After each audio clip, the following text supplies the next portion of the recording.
Մեկ րոպե լռությամբ հարգենք երկրաշարժի զոհերի հիշատակը։ Շնորհակալություն։ Միջոցառումը կարևոր է, որովհետև դա վերաբերում է մեր գործունեության հիմնարար սկզբունքներից մեկին՝ թափանցիկությանը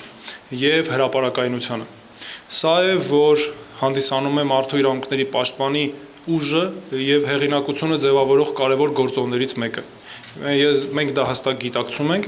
եւ մենք հասկանում ենք լիարժեք նաեւ, որ դա մենք կարող ենք ճիշտ ցույց տալ նաեւ ձեր շնորհիվ եւ ձեր հետ համատեղ աշխատանքի շնորհիվ։ Կայքը, երբ պատրաստվում էր, խնդիր էր դրված համապատասխանեցնել այն մարտահրավերներին կամ այն պահանջներին, որ այսօր առկա են, որը հնարավորություն մեզ կտար լուծել մեր առջև կանգնած մարտահրավերները։ Այս առումով կայքը ունի մի քանի նորացված հնարավորություններ։ Առաջինը իհարկե ճկուր մեխանիզմ է առցանց դիմելու համար մարդու իրավունքների պաշտպանին։ Դրանից բացի կարծում եմ հնարավորություն կունենաք տեսնելու, հետաքրքիր է բավականին ստացվել երեխայի իրավունքների պաշտպանության մասը, փորձել ենք երեխաների համար առավել մատչելի սկզբունքով նախատեսել այդ բոլոր հարցերը։ Դրանից բացի մենք նվիրել ենք առանձին խմբերի իրավունքների պաշտպանության հետ կապված բաժիններ եւ դրանք մեզ հնարավորություն տվեցին մասնագիտացված մոտեցում ապահովել, սա շատ եմ կարևորում, մանավանդ մարդու իրավունքների պաշտպանի մասին նոր օրենքի ընդունումից հետո դա հատկապես կարևոր է լինելու, ընդ որում առանձին բաժին է հատկացված մարդու իրավունքների պաշտպանին առընթեր խորհուրդներին, որոնք նախատեսված է արդեն մի քանի ուղղություններով ստեղծել, հիմա գործում է խոշտանգումների կանխարգելման փորձագիտական խորհուրդը, բայց դրան գումարվելու են նաև մի քանի այլ խորհուրդներ,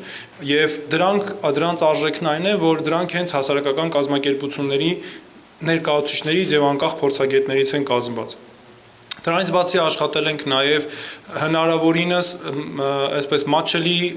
դարձնել կայքը լրատվամիջոցների ներկայացուցիչների համար։ Նաև իհարկե մեր զեկույցները պարբերական եւ իրավական վերլուծությունները նույնպես այդտեղ տեղ կգտնեն։ Ես ձեզ ասեմ եւս մեկ բան, այս կայքում ստեղծվել է նաև հնարավորություն հետագայում ավելի արդյունավետ մասնակցելու Եվրոպական դատանի վճիռների կատարման այն ձևաչափին, որ Եվրոպայի խորհրդում ներկայում կա, ես մի նաև նախագահ, այսպես ասեմ, որ Հայաստանի մարդու իրավունքների պաշտպանի եւ աշխատակազմի նախաձեռնությամբ առաջին անգամ երբևէ Եվրոպայի խորհրդում նախաձեռնվելու է հատուկ process, հատուկ մեխանիզմ է մշակվելու, հաջորդ շաբաթ Ստրասբուրգում կլինեն բարձրաստիճան քննարկումներ, պաշտպանի մարդու իրավունքների պաշտպանի աշխատակազմի մասնակցությունը այդ ակտերի կատարմանը։ Սա լավագույն փորձ է միջազգային եւ այս կայքը մեզ հուսով եմ հնարավորությունը կտա եւ նույնիսկ համոզված եմ դրանում առավել արդյունավետ մասնակցություն ունենալ դրանց։ Ուրախ եմ ողջունելու ձեզ այստեղ։ Կայքի գործարկումը խիստ կարևոր քայլ է։ Մարդու իրավունքների պաշտպանի գրասենյակը ցանկացած երկրում ժողովրդավարական կարևորագույն ինստիտուտներից է։ Խորհրդանշական է, որ կայքը գործարկվում է մարդու իրավունքների միջազգային օրվան ընդառաջ։ Օրենքի գերակայության, մարդու իրավունքների պաշտպանության հարցերը, դեմոկրատիայի ինստիտուտների ամրապնդումը ԵԱՀԿ ուշադրության եւ գործողությունների ծրագրի կենտրոնում են։